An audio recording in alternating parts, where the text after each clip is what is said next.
Well, no, so I understand that you're giving a talk at the annual Human Behavior and Evolution Society conference in 2025. Can you tell me a bit about what you're talking about?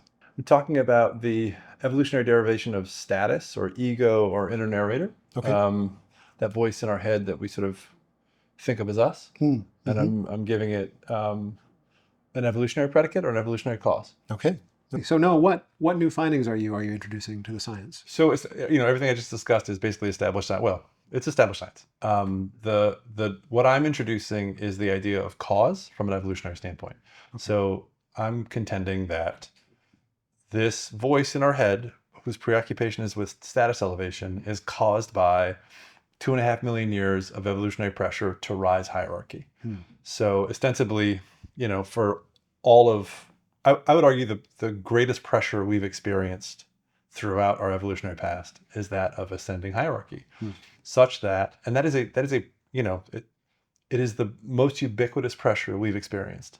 Pathogens, predators, weather events, Hmm. all of that comes and goes. But the pressure to compete with one another has been there since the first three of us started running together. Hmm. And from that competition, we gain access to resources, reproduction. There is no better position than top of the pile for resources, reproductive privilege, health, safety, all of it.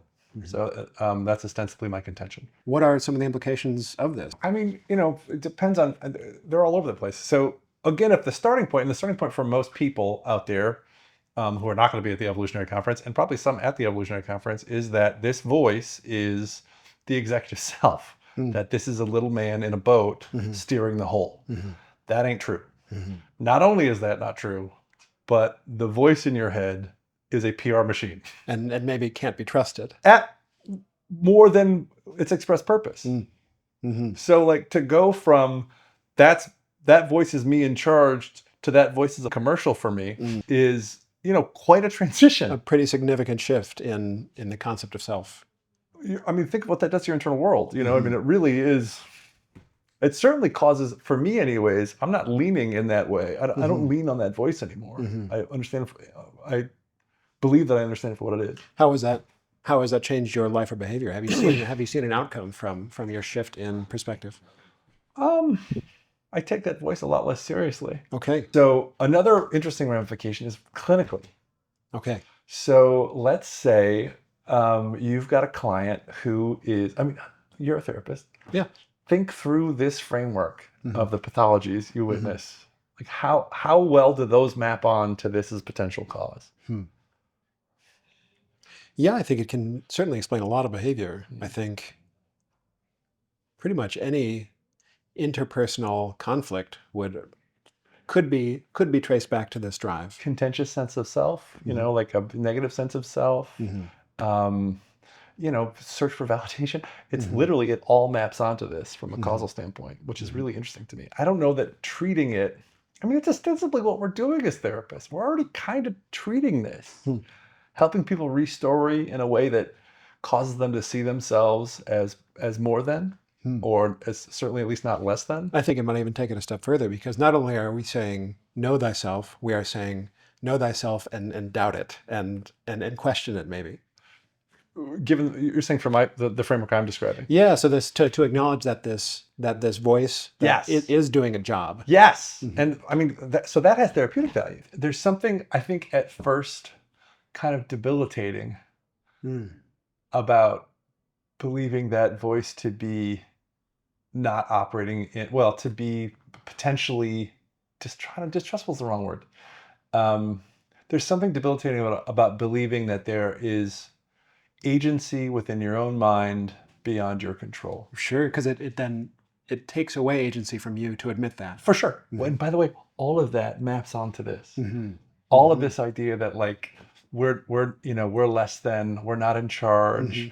Mm-hmm. I can't control it. All of that maps onto this mechanism, because all of Mm-hmm. it speaks to the less than and more than that Mm-hmm. this is preoccupied with And that the thought of giving up anything would be refused by this mechanism. exactly. Absolutely right. Mm-hmm. So I think there's something awful about that Hmm. at first, right? Hmm. And I think mechanistically so. There's, by the way, it's a whole dopaminergic sort of carrot and stick, wherein like the experience of seeing yourself as less than actually has physiological consequences. Sure, yeah. So, I think that's at the outset, but I think over time, if you can sort of warm to the idea and realize this is just this is a thumb, this is a toe, this is a part of your body. Sure. Go ahead. Would you say that so it sounds like there are cases in which the opposite is true, that our inner narrator talks us down more so than talks us up. So would you say, I've got a bold suggestion Yep. or a bold inquiry. Would you say that is evolution sort of self-selecting for who procreates? Well, there's no forward thinking for evolution. The way I see it is the best way to program anything is both carrot and stick. So I think that the quickest way to produce a behavioral response is to offer reward and punishment, and self-critique is punishment. So if you want to get that kid to play basketball better, in his own mind, he has to think he's Michael Jordan, but that he also sucks. Sure. So I believe that depression and anxiety map onto this.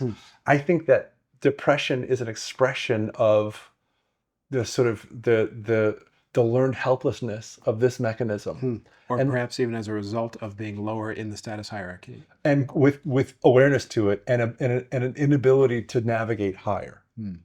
So and that's what depression is, right? It's just a giving up. It's a giving up.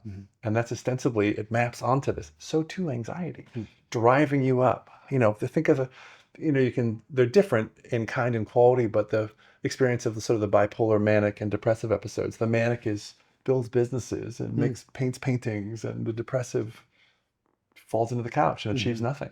So yeah, I think that those two map on a little bit, kind of, sort of. It feels like there's something there. So Noah, if I wanted to hear this talk, where would I watch? The Human Behavioral Evolutionary Society. Okay. Is this year. It's in Atlantic City, and there's a live stream of it.